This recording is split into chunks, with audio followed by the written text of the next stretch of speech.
Praise the lord. ఈరోజు ఒక సామెత నేర్చుకుందామా? సామెతల గ్రంథం 24వ అధ్యాయం 1వ వచనం. దుర్జనులను చూచి మత్సర పడకము, వారి సహవాసమును కోరకము. లోకంలో 2 రకాల మనుషులు ఉన్నారు, మనందరికీ తెలుసు. సజ్జనులు, దుర్జనులు. ఒప్పుకోక తప్పదు. కొన్నిసార్లు సజ్జనుల జీవితాలు మనం చూసినప్పుడు వాళ్ళు చాలా కష్టాలు, నష్టాలు గురై బాధలు అనుభవిస్తూ ఉంటారు. కొన్నిసార్లు దుర్జనులు చూసినప్పుడు అబ్బో వాళ్ళు చాలా అంగరంగ వైభవమైనటువంటి జీవితాలు జీవిస్తూ ఉంటారు.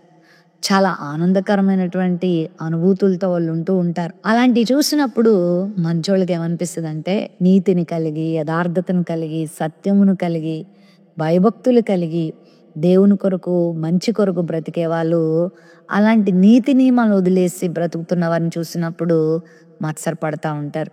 ఏంది వాళ్ళు చూడు ఎంత బాగున్నారో చూడు, అబద్ధాలు ఆడుతూ, దొంగ పనులు చేస్తూ, ఇతరులను దోచుకుంటూ, పాడు జీవితాలు జీవిస్తూ ఎంతగా వర్ధిల్లిపోతున్నారో చూడు అనుకుంటారు.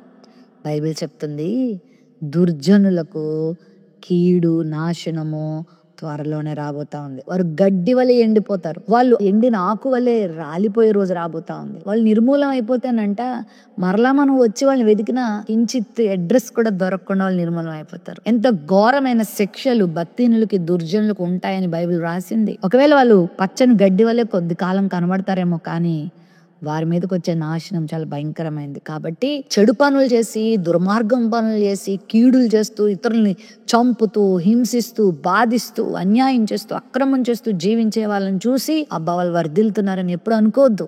అసలు వారి సహవాసాలను వెళ్ళొద్దు. ఖచ్చితంగా వారికి ముందుందే ముసళ్ళ పండగ. ఖచ్చితంగా దేవుడు వాళ్ళకి తీర్పు తీరుస్తాడు. ఎందుకంటే మంచోళ్ళకి చెడ్డోళ్ళకైనా తీర్పు తీరుస్తాడు. బెల్షజరు చాలా ఇష్టానుసారంగా జీవిస్తున్నప్పుడు ప్రభు తీర్పు తీర్చలేదా? మెనే టేకెలు పారసిన్ అని మాట్లాడి అయిపోయింది, నిన్ను నేను తూచినప్పుడు త్రాసులు నువ్వు తేలిపోయావు కాబట్టి నీ పని అయిపోయిందని అతని పనిని ముగించాడు. ఎంతోమందికి దేవుడు బుద్ధి చెప్పాడు. దుర్జనులకి నాశనం చాలా తొందరలో ఉంది, చాలా సమీపంలో ఉంది. వాళ్ళని చూసి మత్సరపడి, వ్యసనపడి మనం కూడా వాళ్ళ బాటను పడకూడదు. వాళ్ళ బాటను పడితే మనకు అదే గతి పడుతుంది. కాబట్టి నీతిని, యథార్థతని ఎప్పటికీ వదిలిపెట్టద్దు. దుర్జనులు చూసి మత్సరపడద్దు. వారు విత్తుకున్నది వారు కోసుకునే రోజు రాబోతుంది. కాబట్టి మనం జాగ్రత్తగా ఉందాం, మనం నీతిగా ఉందాం, ప్రభువుని వెంబడిద్దాం, మంచి పనులు లోకంలో చేద్దాం.